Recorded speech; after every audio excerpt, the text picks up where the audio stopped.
Փետրվարի 22-ին գիշերվա ժամը 4:19-ին 911 ծառայություն զանգահարած քաղաքացին հայտնել է, որ Երևանի Սարյան փողոցում մի քանի ժամ առաջ երկու հոգի ատրճանակով իրեն վախեցրել են եւ տարել $10,000։ Հաղորդումը փոխանցվեց քրեական ոստիկանության Երևան քաղաքի վարչություն, որտեղից օպերատիվ խումբ մեկնեց քաղաքացու նշած վայր։ Զանգած քաղաքացին տվել է հաղորդում, որ փետրվարի 21-ին ժամը 22:30-ի սահմաններում իրեն անծանոթ երկու տղամարդ թակել են տան պատուհանը, ջուր խնդրել իրենց մեքենայի համար, մոտ 5 րոպե հետո վերադարձել են կրկին թակել պատուհանը եւ իրենից գումար պահանջել։ Ինքը հրաժարվել է գումար տալուց, պատճառաբանելով, որ մոտը գումար չկա, գումարները գտնվում են էլեկտրոնային դրամապանակին եւ պետք է սպասել մինչ առավոտ, սակայն նրանցից մեկը հագուստի տակից ատրճանակի նմանվող առարկա է պահել իր ուղղությամբ եւ ասել, որ եթե գումարը չտա, ապա կսպանեն։ Դրանից հետո ինքը իր պայուսակի միջից հանել է $10,000 ու տվել նրանց, ինչից հետո նրանք հեռացել են։ Հաստի արդիվ կենտրոն եւ Նոր Մարաշվարչական շրջանների քննչական երկրորդ բաժնում նախաձեռնվեց քրեական վարույթ քրեական օրենսգրքի 252-րդ հոդվածի 2-րդ մասի հատկանիշներով։ Քրեական ոստիկանության Երևան քաղաքի վարչության սեփականության դեմ ուղղված հանցագործությունների դեմ պայքարի բաժնում ստացված օպերատիվ տվյալներն իրացնելիս պարզվեց, որ հանցագործությունը կատարել են Կոտայքի մարզի Զովունի գյուղի եւ Արագածոտնի մարզի Փարպի գյուղի բնակիչ տղամարդիկ, երկուսն էլ 33 տարեկան։ Հենց նրանք են Ռենո Լոգան մակնիշի մեքենայով ժամանել Սարյան փողոց եւ կատարել հափշտակությունը։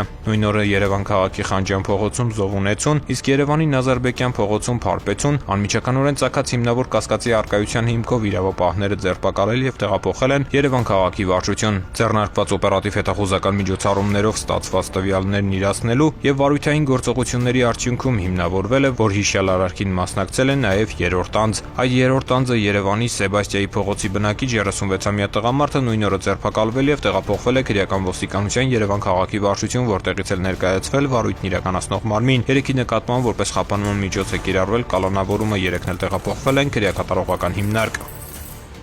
Ծանուցում ենթադրյալ հանցանքի մեջ կասկածվողը կամ մեղադրվողը համարվում է անմեղ, քանի դեռ նրա մեղավորությունը ապացուցված չէ Հայաստանի Հանրապետության քրեական դատավարության օրենսգրքով սահմանված կարգով, դատարանի օրինական ուժի մեջ մտած դատավճռով։